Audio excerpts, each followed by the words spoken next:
everyone, my name is Nicole from Crayons, Pencils, and Students Oh My, and today I wanted to share with you a little bit about how I plan for the beginning of the school year using Planbook.com. If you haven't used Planbook.com, this will be a great tutorial, and you can also see some of the things that I have planned for the first week of the school year. So our district requires us to use Planbook.com to do our plans. This is what I have set up that comes up automatically for my week, and I'm going to give you a look at what I'm planning on doing for the first week of school. So if we go to the calendar, I'm going to go back to this past September and look and see what I did then. And I'm going to try to remember and see if there's anything that went really well or anything that I need to change. But from what I can remember, that week was a really good week. Now, this week, we didn't have school on Monday. It was a staff development day, and Friday, the students weren't in school again. It was a really odd first week. This year, we only have 2 days in the first week of school, and it's Thursday and a Friday. So I need to take these plans that were for 3 days and condense them into 2 days, and I need to decide which ones are most important to keep. My first day plans are going to stay the same because I really liked how they turned out and I felt like it went really well. So what I'm going to do is, since my day is going to be set up the same for the most part, my specials might change, but I won't know that until we're closer to the beginning of the school year. I'm just going to click on this arrow here and I'm going to click copy. This will copy everything that I have written in this lesson, and I can then paste that whole lesson into this week's first week of school.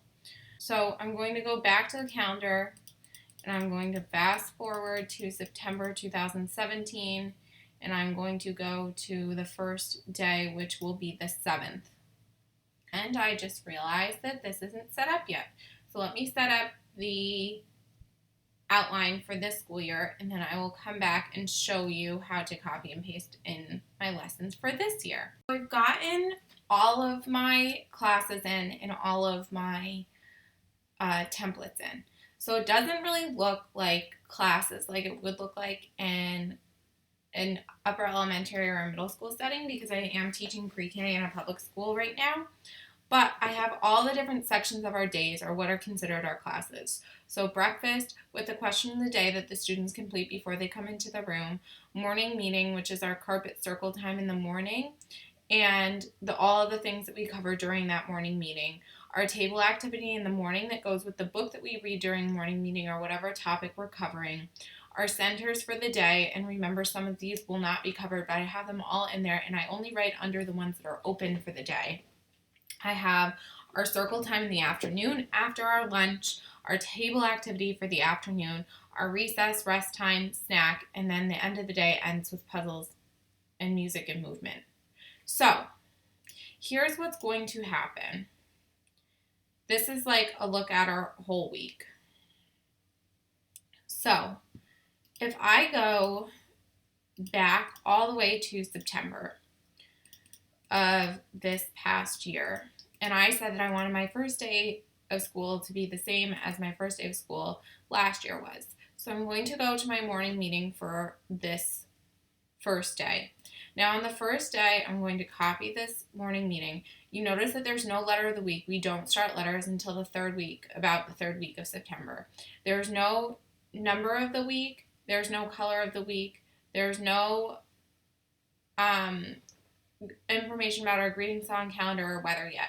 I'm going to add in greeting song, calendar, and weather because I'd like to teach that on the first day, and we'll go back and add that in. The book is the Kissing Hand, and my objective is in there. I need to go back and add standards. I realized that I didn't do that. So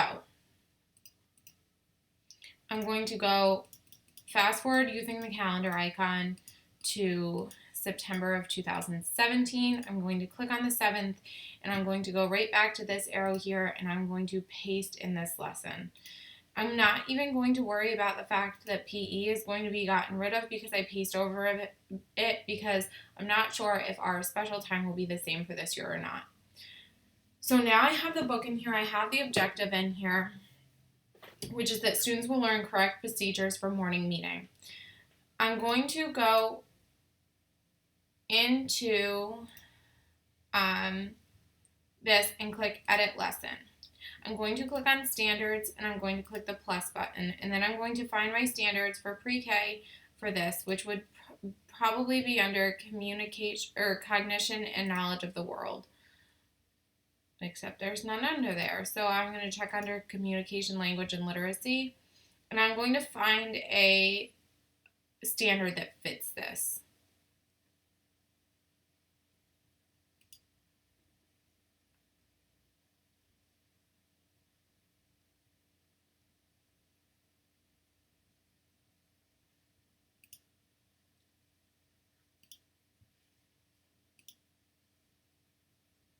Okay, so I found a couple of standards that fit it, and now I'm going to go back and I'm going to get the information for our greetings on our calendar and our weather.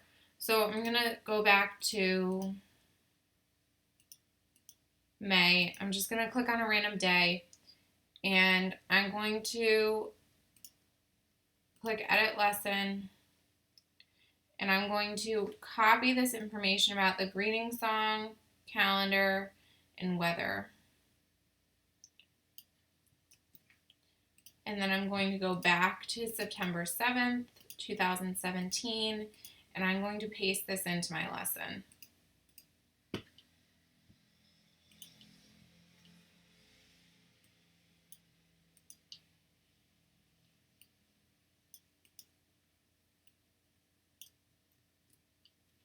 Okay, so now nothing under letter, number, or color, but we do have our greeting song, we have our calendar, except we will not be finding team numbers on the first day of the week. We will not be talking about ordinal numbers, and we will not be clapping out the syllables yet.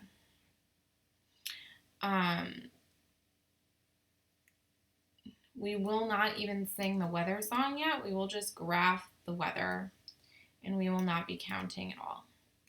So this is our activity. We're reading The Kissing Hand, and then we'll talk about correct procedures for morning meeting. After we read The Kissing Hand, we are going to do a table activity. Now, I believe that the table activity that we did was a part of a little project where they made their own kissing hand. So I'm going to go back to last September, and and that's exactly what we did. So I'm just going to copy this, and I'm going to paste it right in. It's already typed out. I already have the standards in, and I already have the attachment, which is the Kissing Hand poem, which I already have made copies of. This was a freebie by Audrey Penn. I can link that in the description below. But this part goes on one side of the paper, and then their hand with one of these red hearts glued onto it goes on the other side of the paper, and it makes a really nice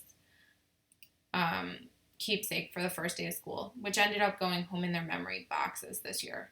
So I'm going to fast forward to September 2017,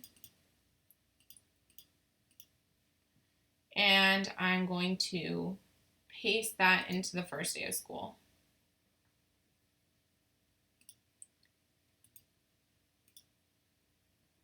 And it makes it really easy because once I've done this once, then I can just go back through and do all the rest of them like that and just copy and paste and change what I need to and add new things where I feel like things are getting boring.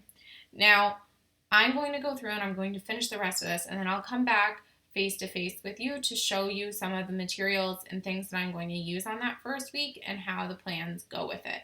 Here are what my plans looked like when I finished writing them in for the first week of school. For both days, I have my question of the day up in my breakfast section, and I have written down exactly what I'm going to put out in the hallway for them to answer. I have my morning meeting planned for both days with the 2 books that I'm going to use with a photo of the book, because sometimes I can't remember what the book actually is unless I put a photo of it, and then I know exactly what book I need to look for. So that's one really good tip when you're doing your plans on Planbook, is to add a photo of the activity or the book that you're using. At least for me, it helps me to remember what I actually need. I have the objectives put in for both lessons, and I have the standards in for both lessons. I have a table activity that goes with the book that we're reading for both days. So for the first day of school, we're reading The Kissing Hand, and then we're doing some handprints on paper for them to make their own kissing hand. And on the second day of school, we're reading How Do Dinosaurs Go to School? And then we're using this activity right here. It's a graphing activity where the students will make a text-to-self connection and then share how they get to school. This is from Jen Ross, Teacher by the Beach. I think it's a freebie on Teachers Pay Teachers, and I can link it below. And it has the sign for the anchor chart, the color copies of the different methods of transportation, and then it has black and white copies. I print out the black line copies for my students. I have them color it and trace their name on it, and then once we're done with that, later in the day, we will go back and make the graph. Centers for the first day I've just left blank because we just talk about how to use centers, and I put a few bins out on the table for them to look at. The next day, I let them choose their own table toy bins, and we focus on how to take the materials out and how to put them back before we get a new bin. For the first day during circle time in the afternoon after lunch, we are going to retell The Kissing Hand with the magnet story, which is also linked right down here. So all I need to do if I ever need this or misplace the pieces is to click on the link, and I can reprint it out and laminate it and make the new magnet pieces.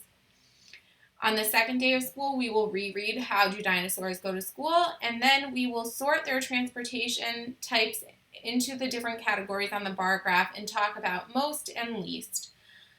On the first day of school for our table activity, we will be doing a sequencing page about The Kissing Hand. There's just 3 main events, and they have to cut them out and put them in order. On the second day, we will be doing some cutting practice, and I have that activity linked below also. So all I need to do is print these out, cut them into strips so that they can cut along the lines for some cutting practice. And those are my first 2 days of school. Thank you so much for taking the time to watch this video. I hope that seeing how I plan the first couple of days of school was helpful for you. And if you would like additional tutorials on planbook.com or any other additional info, please feel free to leave a comment down below.